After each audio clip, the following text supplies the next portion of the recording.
warahmatullahi wabarakatuh. Pertama dan yang paling utama, kami hari ini cukup berbahagia karena saksi Adechart yang selama ini kami mohon-mohonkan, mulai dari penyelidikan, bahkan perkara ini sampai kena sidik melalui 2 kali surat, dan juga ketika diperiksa BAP secara langsung Fadel memohon untuk diperiksa saksi Adechartnya. Tadi di awal sempat ada perbedaan pendapat bagaimana cara memeriksa untuk saksi yang berada di luar negeri, karena memang pemahaman penyidik bahwa pemeriksaan saksi harus dilakukan di Polres itu sendiri atau tatap muka, atau setidaknya ketika saksi itu berada di luar negeri maka penyidik yang akan berangkat. Tapi alhamdulillah tadi polisi berkoordinasi yang pada akhirnya menyepakati untuk diperiksa melalui Zoom. Tadi pada pemeriksaan hari ini dimulai sekitar pukul 3 sampai dengan pukul 8 malam. Artinya sekitar 5 jam. Kondisinya harusnya hari ini yang diperiksa ada 2 orang, yaitu Ibu JF dan juga Saudari E. Namun karena kondisi Saudari E yang tadi memang pemeriksaan Ibu JF itu cukup lama, karena memang panjang yang dijelaskan.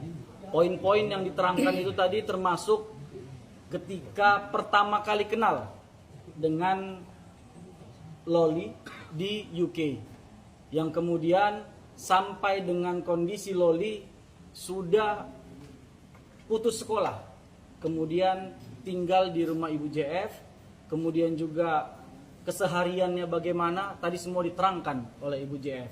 Nah, karena Saudari E harus hari ini ada aktivitas kuliah, jadi tadi harus meninggalkan pemeriksaan dan disepakati akan dilakukan pemeriksaan ulang pada bulan ini tanggal 23. Tadi sudah disepakati dan kami juga secara resmi hari Senin akan menyampaikan permohonan. Kemudian ada sebuah fakta, tapi ini adalah bahagian dari penyelidikan dan ini kasus yang anak, yang kami cukup berbahagia mendengar informasi itu. Dan kalau selama ini rekan advokat Fahmi selalu mengatakan dia memiliki saksi fakta, kami hari ini juga telah menghadirkan saksi Adechart yang juga saksi fakta untuk membela kepentingan hukum Fadel Bajideh. Kami yakin keterangan ini adalah keterangan yang sangat bermanfaat dan keterangan yang akan mematahkan keterangan-keterangan yang mereka sampaikan yang menuduh Fadel melakukan pemaksaan untuk dengan kekerasan untuk melakukan persetubuhan terhadap seorang anak, dan juga tuduhan telah melakukan atau turut serta terhadap perbuatan aborsi. Kami pikir ini semua tidak akan bisa naik lagi. Mudah-mudahan bukan mendahului dari penyelidikan. Semoga ini doa kami bersama tim kuasa hukum ini akan segera SP3. Saya mungkin itu dulu, Pak. Baik, terima kasih Saudara Rahmat Triadi. Pertama, saya minta kelenjang bohong saya. Jadi bilang udah ada yang pergi. Ini sebentar dulu. Dan saya dengan tim pasti semuanya ingin cepat selesai. Tapi cepat kalau dia tidak komprehensif, yang rugi klien, terus kalian juga informasinya jadi tidak sempurna. Nah, jadi saya merujuk pada keterangan Saudara Rahmat bahwa Saudara Fahmi sebagai kuasa hukum NL, saya minta saudara untuk kalau bicara jangan, saya sudah ingatkan berkali-kali, kalau bicara jangan seolah-olah Anda itu orang yang paling paham KUHP, SOP, perekat dan lain-lain. Karena sudah beberapa kali dia bicara ke media. Jadi jangan sampai kelasnya itu sebagai lawyer turun nanti jadi tukang oceh. Jangan sampai. Tukang oceh itu dalam tanda kutip dugaan kita NM. Jangan nanti kelasnya itu turun. Kenapa? Karena sebelum dilakukan pemeriksaan hari ini terhadap Ibu Juliana Fernandes alias JF, begitu juga dengan Eda Junior,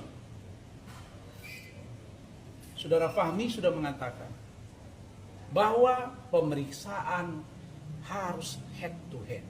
Betul kan? Harus cap basah. Pada faktanya, ketika kita berdiskusi dengan penyidik sampai kepada pimpinan, kita buka KUHAP, kita buka perkaba, peraturan kabar reskrim, dan di situ jika ada saksi dari luar negeri, maka dapat dilakukan di antaranya melakukan koordinasi dengan bidang hubungan internasional. Kalau kasus itu dalam perspektif yang besar.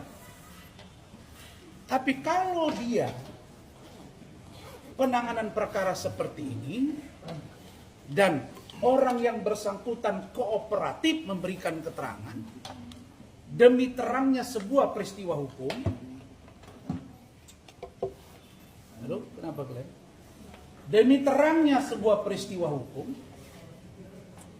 maka tidak ada larangan untuk dilakukan pemeriksaan dengan sistem teknologi.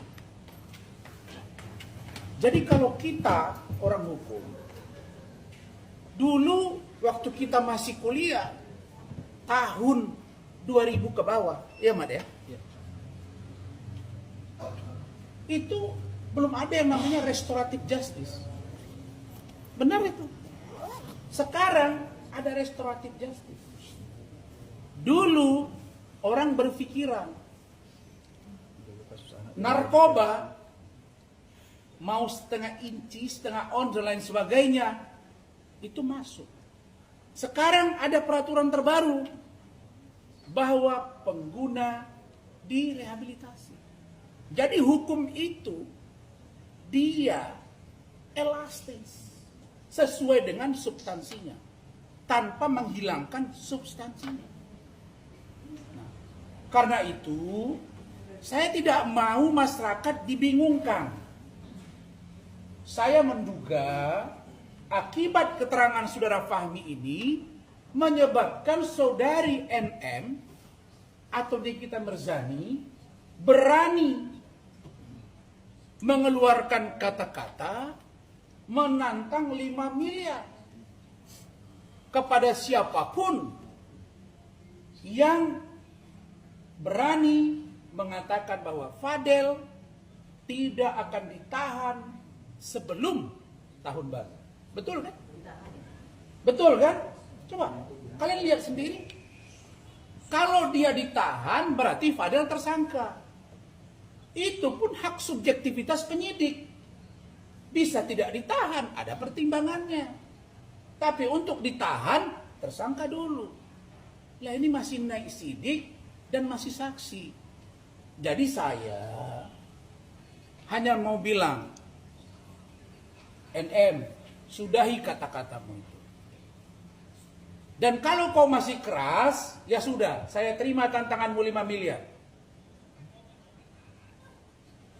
Kalau Fadel ditahan,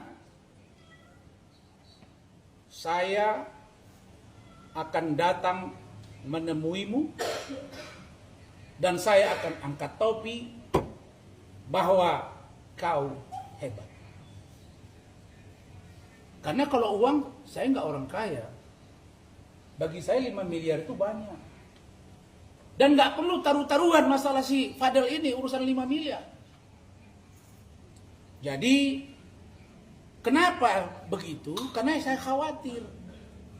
pengacaranya ini selalu memberikan informasi yang menyenangkan hati kepada kliennya. Ini dugaan kami. Dan ini Rasman dan tim selalu membuat terobosan-terobosan. Karena hukum itu dapat elastis dengan tanpa menghilangkan substansi dari pokok masalah. Jadi saya katakan bahwa pemeriksaan terhadap satu, Ibu Juliana Fernandes dan Saudari Eda sudah dilakukan selama hampir 5 jam. Adapun pemeriksaan terhadap Saudari Eda, karena Saudari Eda akan mengikuti ujian, maka dia setengah, kemudian dia keluar, akan dilanjutkan yang kata Rahmat 23 Desember 2024. Dan surat kami akan masuk secara lisan sudah disetujui. Sebentar, poinnya itu adalah, tenang kau, yang di hatimu sudah di hati saya. Yang kau pikirkan sudah saya dahulukan. Saya ini kan motor-semen Padang. Saya telah berbuat sebelum kalian memikirkannya. Jadi begini.